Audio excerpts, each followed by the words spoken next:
हाँ, तो अब हम बस निकल रहे हैं इंटरव्यू जहाँ लेना है उनका, उनके घर पे, और वहीं खाना वाना खाएंगे। अभी तो बस उठ के बस सोचा कि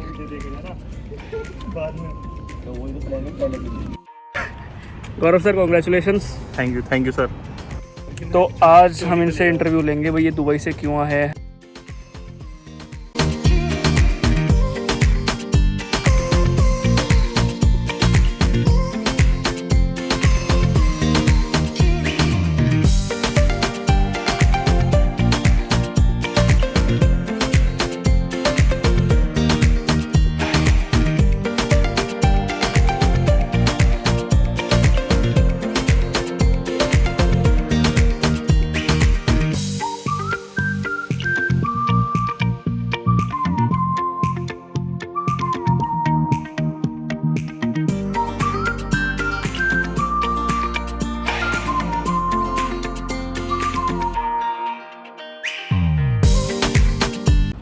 तो गाइज़ आज हम एक इंटरव्यू की वीडियो बनाएंगे जिसमें हम ये दिखाएंगे कि एक हमारे साथ के UCW के स्टूडेंट हैं, वो दुबई से यहाँ आए हैं, स्पेशली MBA कर रहे हैं। तो वो दुबई का लाइफस्टाइल छोड़ के, इतना लग्जरी लाइफस्टाइल होता है वहाँ पे, तो वो लाइफस्टाइल छोड़ के यहाँ पे क्यों आए हैं, क्या उनका रीज़न था। तो अब आज हम उनकी वीडियो बनाएंगे, उनके इंटरव्यू की। तो आज हमने लेकिन शुरुआत की है मंदिर आने से, क्योंकि हमारे गौरव सर जो हमने पिछली वीडियो में दिखाए थे, उन्होंने गाड़ी ली है। Gaurav sir, congratulations. Thank you sir. तो गौरव ने गाड़ी ली है, ये वाली कैलिबर ली है।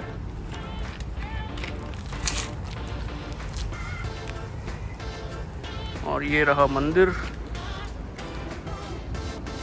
लक्ष्मी नारायण मंदिर है ये। और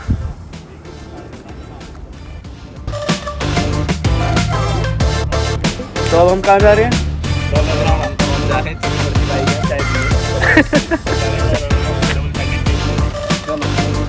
चलो फिर मिलते हैं अभी इंटरव्यू की जगह। चलो बाय।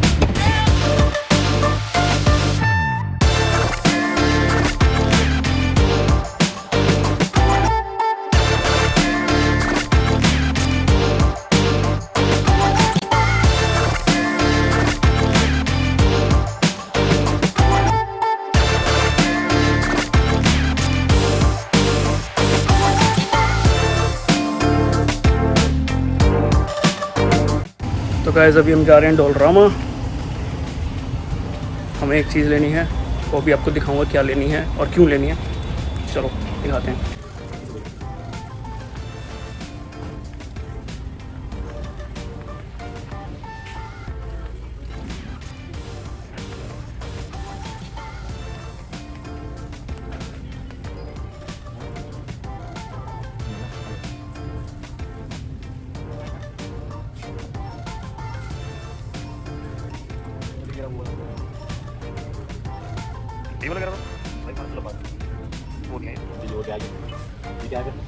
अबे कुछ और।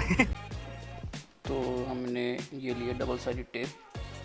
ये बहुत इम्पोर्टेंट थी हमारे लिए, और ये इम्पोर्टेंट इसलिए थी क्योंकि हमको अपने महादेव जी चिपकाने थे गाड़ी में, और ये हमारे लिए बहुत इम्पोर्टेंट काम था।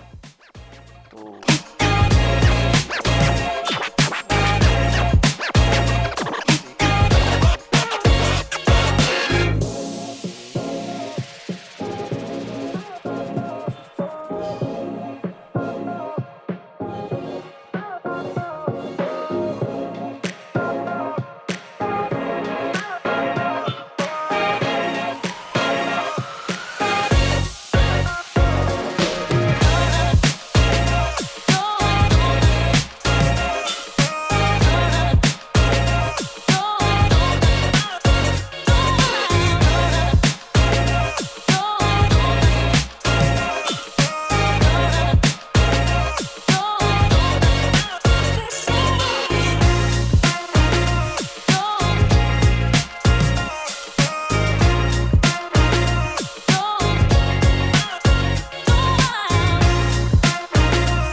गाइस हम यहाँ पे आ चुके हैं एक लोकेशन पे जिसका नाम है साइप्रस है ना इसका नाम, साइप्रस।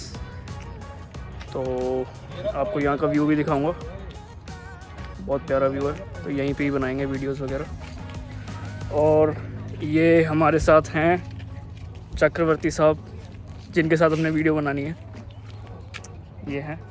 तो ये आए हैं दुबई से, तो आज हम इनसे इंटरव्यू लेंगे भाई ये दुबई से क्यों आए हैं, इन्होंने दुबई के बजाय कनाडा क्यों सेलेक्ट किया। तो आज जानते हैं इंटरव्यू में।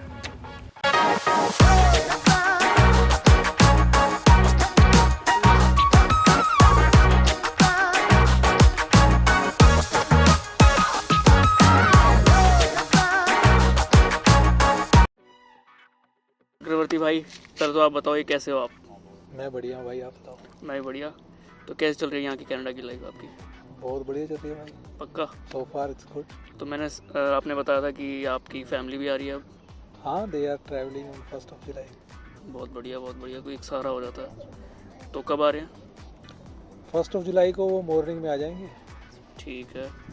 तो 1 जुलाई से पहले मुझे थोड़ी हिस्ट्री बताओ आप, कि आपने दुबई के अलावा, आपने कहा कि आप दुबई से यहाँ आए हो, तो दुबई से आप यहाँ क्यों आए। मतलब आपने कहा कि स्टडी पे आए हो आप, तो स्टडी के अलावा आपके पास वर्क का भी ऑप्शन था, तो वर्क पे क्यों नहीं आए।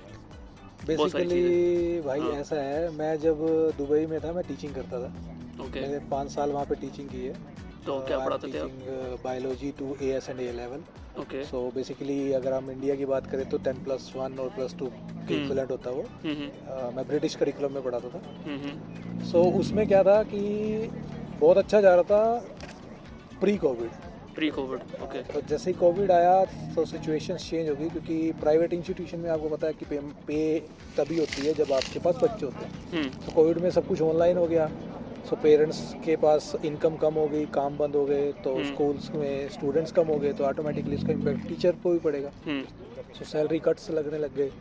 फिर गवर्नमेंट्स ने भी कोई हेल्प नहीं की, जैसे कि कैनेडियन गवर्नमेंट और अमेरिकन गवर्नमेंट्स ने सर्व्स दिए लोगों को, बिना काम के भी हेल्प की। सो एक तो वो प्लस पॉइंट था कि मुझे इस कंट्री का प्लस पॉइंट लगा कि when are you are in such a drastic situation जो किसी के हाथ में नहीं है, किसी के कंट्रोल में नहीं है, so there are someone to support you. तो उन्होंने सपोर्ट किया, हेल्प की। 1000 to 2500 भी दिए लोगों को। तो वो पेमेंट्स जो थी वो एक टाइम पे आपको ज़रूरत के टाइम पे आपको हेल्प हो जाती है, कि आपको ये नहीं सोचना पड़ता कि आपके कल कैसे गुजरेगा। एक तो ये प्लस पॉइंट था। तो I choose Canada. I think Canada is a good place. So अब दूसरी क्वेश्चन का कि वर्क परमिट पे क्यों नहीं आए आप, स्टडी परमिट पे क्यों आए। So there are plenty of option मेरे पास भी थे। आप PR अप्लाई कर सकते हो, आप वर्क परमिट के लिए आ सकते हो, उसके लिए LMIA वगैरह ऑप्शंस होते हैं। आप टूरिस्ट वीज़ा पे आ जाओ, यहाँ पे आके आप कोई एम्प्लॉयर ढूंढ लो जो आपको फ्री में LMIA दे दे या आपको पैसे में दे दे। और एक लास्ट ऑप्शन है स्टडी ऑप्शन। मैंने उन चारों में से स्टडी की चूज़ किया। पहला रीज़न, मैंने PR की फाइल अप्लाई की थी बट मेरे पॉइंट्स नहीं बने, और कोविड में पॉइंट्स बहुत ज़्यादा जंप अप हो गए। हाँ ये तो है।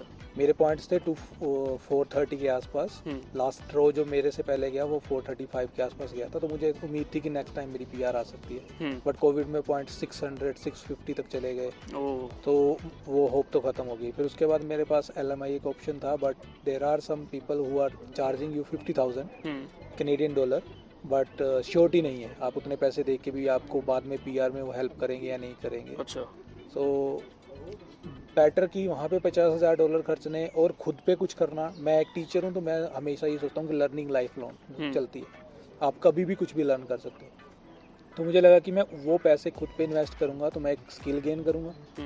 नई स्किल लेने से मेरे लिए एक तो ऑप्शन खुल जाएंगे, और दूसरा मेरे पास 5 साल की फ्रीडम है, 2 साल की study permit plus 3 year work permit. तो मैं 5 साल में बहुत कुछ सोच सकता हूँ, बहुत कुछ प्लान कर सकता हूँ। दूसरे केस में वर्क परमिट में आप होते हो क्लोज वर्क परमिट है, तो आप बाउंड हो जाते हो। आप उसी एम्प्लॉयर के पास काम कर सकते हो, अदरवाइज आपके पास कैश जॉब बचती हैं। कैश के ऑप्शन में आपको पता है कि एक्सप्लॉयटेशन चलता ही है। सो उस एक्सप्लॉयटेशन से बचने के लिए मैंने स्टडी बेस्ट ऑप्शन चूज़ किया। बहुत सही है, बहुत सही है। तो आपने, जैसे आप UCW में हो, तो UCW क्यों चूज़ किया, मतलब MBA के लिए। फ्रैंकली स्पीकिंग मेरा MBA का कोई प्लान नहीं था, क्योंकि मेरा साइंस बैकग्राउंड था, तो मेरा टोटली डिफरेंट हो जाता है MBA। तो मैंने पहले दूसरा डिप्लोमा चूज़ किया जिसकी बहुत ज़्यादा डिमांड है, सप्लाई चेन मैनेजमेंट, क्योंकि यूएस, कनाडा ऐसी कंट्रीज़ हैं जहाँ जो कि टोटली डिपेंड करती हैं दूसरी कंट्रीज़ पे सप्लाई के लिए। डिमांड्स एंड सप्लाई के ऊपर चलती है पूरी इंडस्ट्री। और बट क्या है कि मेरा वो एक डिप्लोमा था और मेरी मास्टर डिग्री ऑलरेडी है बैक इन होम कंट्री। तो उस डिप्लोमा में मेरे को ऑब्जेक्शन आ गया कि हाँ आपकी शायद वीज़ा नहीं आया मेरा, कि आपका कोर्स रेलेवेंट नहीं है। अच्छा। फिर मेरे को किसी ने सजेस्ट किया कि MBA एक ऐसा कोर्स है जो हर कोर्स से टाई अप हो जाता है। अच्छा। तो फिर मैंने MBA चूज़ किया और UCW is the best option because आपको कोई भी एग्ज़ाम नहीं देना पड़ता। GMAT MBA के लिए रिक्वायर्ड होता है बट UCW के लिए नहीं रिक्वायर्ड है। सो फिर मैंने इसलिए UCW चूज़ किया।